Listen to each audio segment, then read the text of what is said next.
नमस्कार दोस्तों, study MP online classes में आपको स्वागत है। और हम देख रहे थे एमपीटीटी वर्ग 3 2020 के लिए, और हम मैथ के लिए देख रहे थे। और आज हम देखेंगे संख्याओं के प्रकार।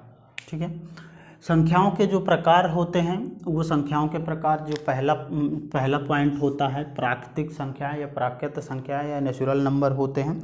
तो नेचुरल नंबर वो नंबर होते हैं जो एक से शुरू होकर के, नेचुरल नंबर वो होते हैं जो एक से शुरू होकर के अनंत तक चलने वाली जो संख्याएं होती हैं वो प्राकृतिक संख्याएं कहलाते हैं। 1 2 3 4 5 6 7 ये सभी संख्याएं क्या होती हैं? प्राकृतिक संख्याएं होती हैं। ठीक है ना।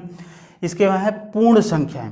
पूर्ण संख्याएं वो संख्याएं होती हैं जो जीरो से शुरू होती हैं। पूर्ण संख्याएं वो होती हैं जो जीरो से शुरू होती हैं और अनंत तक चलती हैं, वो पूर्ण संख्याएं होती हैं। जैसे प्राकृतिक संख्याओं की बात की है तो प्राकृतिक संख्याएं एक से शुरू होंगी, लेकिन पूर्ण संख्याएं कहाँ से शुरू होंगी? जीरो से शुरू होंगी, वो पूर्ण संख्याएं कहलाएंगी।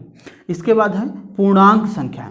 पूर्णांक जो संख्याएं होती हैं वो जीरो से लेकर के, ठीक है ना, जो पूर्णांक संख्याएं हैं 0 1 2 3 4 अनंत तक चलेंगे, और इधर साइड जो चलेगा 1 -2 -3 -, तो यहाँ अनंत तक चलने वाली जो संख्याएं होंगी वो क्या कहलाएंगी? पूर्णांक संख्याएं। मतलब 0 से अनंत तक माइनस में और 0 से प्लस तक अनंत तक चले, वो क्या कहलाएंगे? पूर्णांक संख्याएं कहलाएंगे। अगला जो है आपका है परिमेय संख्याएं हैं, और परिमेय संख्याएं जो कहलाती हैं वो परिमेय संख्याएं कहलाती हैं जिनको हम a/b के रूप में लिख सकते हैं। परिमेय संख्याएं वो संख्याएं होती हैं जिनको हम a/b के रूप में लिख सकते हैं, वो हमारी परिमेय संख्याएं कहलाती हैं। जैसे 4/1, ठीक है ना, 4/1 हो गया, 5/2 हो गया। तो इस तरह की संख्याएं क्या कहलाती हैं? परिमेय संख्याएं कहलाती हैं। अगला है अपरिमेय संख्याएं। अपरिमेय संख्याएं वो संख्याएं कहलाती हैं जो a/b के रूप में तो लिखी जाएं, ठीक है ना, a/b के रूप में लिखी जाएं, लेकिन a बराबर जो होता है वो 0 के नहीं होता है। मतलब आप 1/0 नहीं लिख सकते हैं या 2/0 नहीं लिख सकते हैं। जो परिमेय संख्या अपरिमेय संख्या है वो कहलाएंगी, जैसे 2 है रूट का हो जाए, 4 है ये रूट में हो जाए, 6 है ये रूट में हो जाए, ये क्या कहलाएंगे? अपरिमेय संख्याएं कहलाएंगे। ठीक है ना। इसके बाद सम संख्याओं की बात करते हैं। सम संख्याएं वो संख्याएं होती हैं जो 2 से पूर्णतः विभाजित हो जाए, ठीक है ना। सम संख्याएं वो संख्याएं कहलाती हैं जो 2 से पूर्णतः विभाजित हो जाए, जैसे 2 है, 4 है, 6 है, 8 है, 10 है, 12 है, 14 है। तो ये क्या कहलाएंगी? सम संख्याएं कहलाएंगी। ठीक है ना। इसके बाद विषम संख्याएं। विषम संख्याएं जैसे 1 हो गया, 3 हो गया, 5 हो गया, 7 हो गया, 9 हो गया।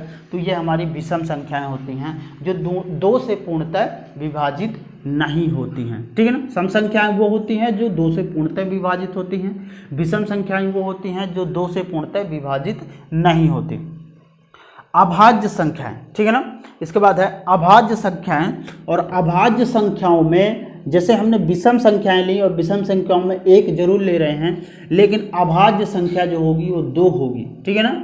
अभाज्य संख्याएं 2 होंगी, और इसके बाद 2 अभाज्य संख्याएं 3 हो गया, 5 हो गया, 7 हो गया, ठीक है ना, 9 हो गया, ठीक है ना, और आपका 13 हो गया। तो ये क्या कहलाएंगी? अभाज्य संख्याएं कहलाएंगी। अभाज्य संख्याएं वो भी होती हैं जो 2 से पूर्णतः विभाजित नहीं होती। जैसे 2 को 2 से पूर्णतः विभाजित किया जा सकता है, लेकिन तब भी इसको हम किस में रखते हैं? अभाज्य संख्या में रखते हैं।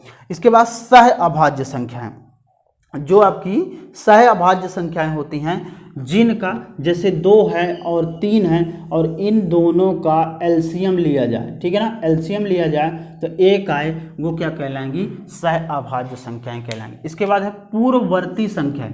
पूर्ववर्ती संख्याएं वो संख्याएं कहलाती हैं जिनमें जैसे हम लिखे हैं 10 14 लिखे हैं, तो इसमें पूर्ववर्ती संख्याओं में तो क्या करेंगे? 1 का माइनस करेंगे, तो इसमें क्या आएगा? 10 से 13 आएगा। ये क्या कहलाएंगी?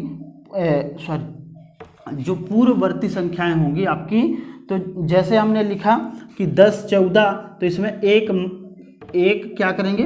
प्लस कर देंगे तो हाँ, एक माइनस करेंगे तो एक माइनस करेंगे तो ये आ जाएगा 10 से 13 आ जाएगा। ये पूर्ववर्ती संख्याएं कहलाती हैं। कोई भी संख्या है उस संख्या में एक माइनस करने के बाद जो संख्याएं प्राप्त हो रही हैं वो पूर्ववर्ती संख्याएं कहलाती हैं। इसके बाद परवर्ती संख्याएं, परवर्ती संख्याएं क्या कहलाती हैं कि जैसे यही संख्या है 10 14 है तो इसमें एक प्लस हो जाएगा तो ये 10 से 15 हो जाएगा, 1015 हो जाएगा। उसी तरह की ये परवर्ती संख्याएं हैं। तो इस प्रकार के हमने संख्याओं के प्रकार देखे हैं। मैथ में यही इसी प्रकार के टॉपिक चल रहे हैं और मैथ को पूरी तरह से सिलेबस वाइज करा रहे हैं, ठीक है ना। सिलेबस के आधार पर संविदा वर्ग 3 के हिसाब से करा रहे हैं। तो इसको देखिएगा, लाइक करिएगा। धन्यवाद।